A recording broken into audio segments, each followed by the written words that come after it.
Let's talk about business photography. You know, that magic behind the scenes. This is who this company is and this is what they do. Whether the images end up living on your company's website, or they're being used to advertise in traditional media, or maybe filling out a month's worth of social content, having real images of what's actually happening behind the scenes lends huge authenticity to any business. I can't think of anything more off-putting to a prospect visiting a company's website than seeing obvious stock images, right? Like, who even is this? Pretty sure there's no palm trees in Boston, guys. And you know, it really doesn't matter what size a business is or even what industry they're in.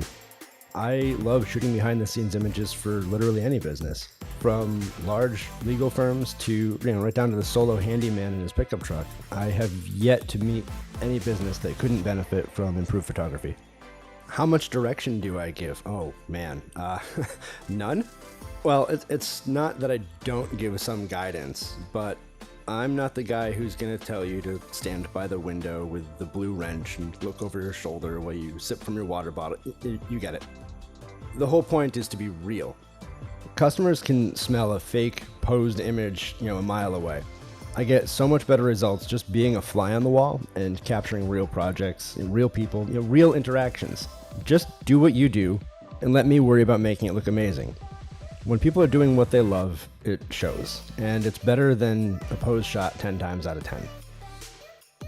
At the end of the day, it's trust that sells a new customer. I'm there to show those prospects and your existing customers just how great your business is, not necessarily because it's glamorous, but because it's real, it's genuine.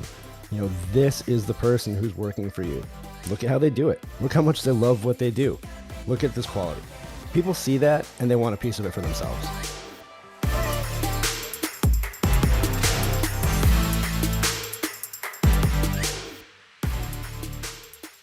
What makes a good catalog photo? Well, I think first off, it's knowing the difference between a point of sale photo and an advertising photo. If we're talking about point of sale, the best product photos are the ones that connect with a potential buyer. Typically, these images are isolated or alone on a white or neutral surface and free of distractions. We've all seen the little home pop-up kits with the flashlights on the sides, and those are fine for the hobbyists to use in their kitchen or for eBay items, things like that. But for companies selling online or with a catalog, they're really going to benefit from stepping up to a little higher level, particularly if the object or product has any glossy surfaces. One other important thing to consider is consistency. When I work with a company who sells online with their catalog, I'm able to either establish or accommodate an existing brand look so that all images in the product line are shot the same way with consistent lighting, regardless of when the shoot takes place, and having that consistency is vital.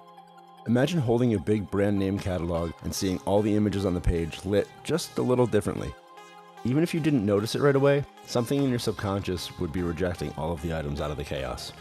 Remember, the goal for point-of-sale photography isn't to look sexy or intriguing, it's to close the sale.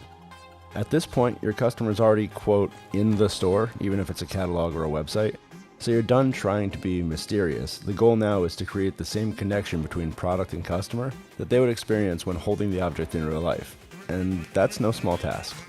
I think it was actually Harvard Business School who published a study a couple decades ago that when we pick up a product in a store and hold it in our hands, our brains start immediately connecting the same pathways that they would if we already owned it, and that makes the sale so much more likely. So remember, if the goal of a point of sale photo is, to close the sale, then your customers need to see as much clean, clear, well-lit detail as possible, free of any kind of strange reflections or dust or blemishes that could get in the way of making that connection. Every additional angle, feature, enlargement, interactive 360-degree photo, etc., that a company can add to a product listing, either online or in catalog, can bring their customer that much closer to the hands-on experience.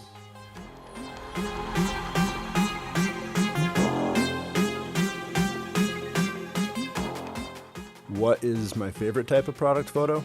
That's easy. Campaign advertising photos. These are the shots that make magazine ads work. They drive traffic in online banner ads, and they tower over highways and stadiums from billboards.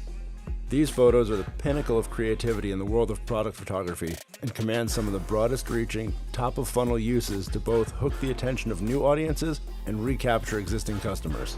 These photos can range from a series of simple, quirky shots to elaborate in-studio set builds or on-location shoots. They can be crafted on small budgets alone in a room or demand support of production teams, models, artists, and a range of additional talent. Not everyone enjoys the performance pressure that comes along with advertising photography, but I've always been a little competitive, so knowing that these shots will be used to drive sales for the client and judged by the industry and ultimately the customer's dollars is the type of spark that drives me to make sure the final edited images that I turn out could stand up to national scrutiny, even if their actual use market is much, much smaller. This was actually my background before launching this studio. I spent nearly 20 years in the creative advertising industry. I've helped storyboard and produce shoots for international brands and worked on post-production teams to bring campaigns to life.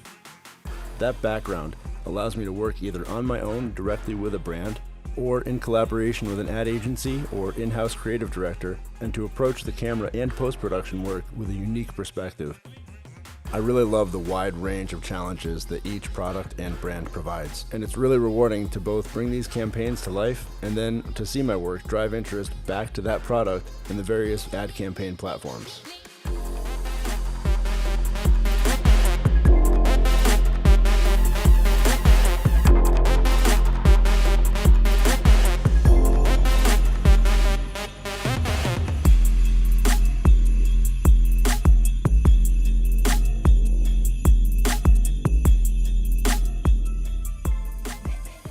Do I have a problem with selfies? Oh, hell no, not at all.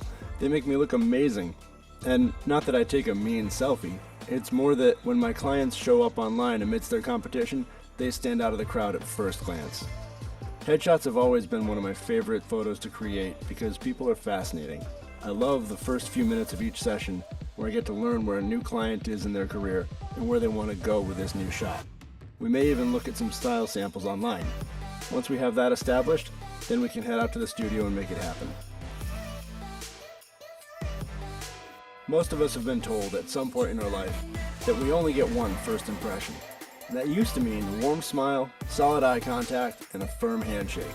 And while all of that still holds as true today as when my grandfather gave me that advice a lifetime ago, the new reality is that our first impressions are being made online through various professional networks and associations around the clock to people we don't even know are looking at us. From your company's website to your own LinkedIn profile, anyone who wants to know more about you starts by clicking your headshot. The image you choose will effectively replace the handshake of a first meeting and is now making first impressions for you online around the clock. No image? No handshake. Bad image? Weak handshake. No eye contact? Well, no eye contact. You get the idea. If that sounds like a lot of pressure, just remember that unlike a handshake, you don't have to create your own headshot. And I have a trick or two to help you knock those first impressions out of the park. When it comes to the session, I like to start simple and layer on some guidance and pointers as we go. I've developed some tried and true techniques from pacing to posture that I can help with, but at the end of the day, none of my training, technical skills, or years of experience will matter unless my clients are comfortable or maybe even having fun. I always allow some space to relax and treat each client like a new friend rather than the next time slot in a busy day. People first, photography second. That is how amazing headshots are created.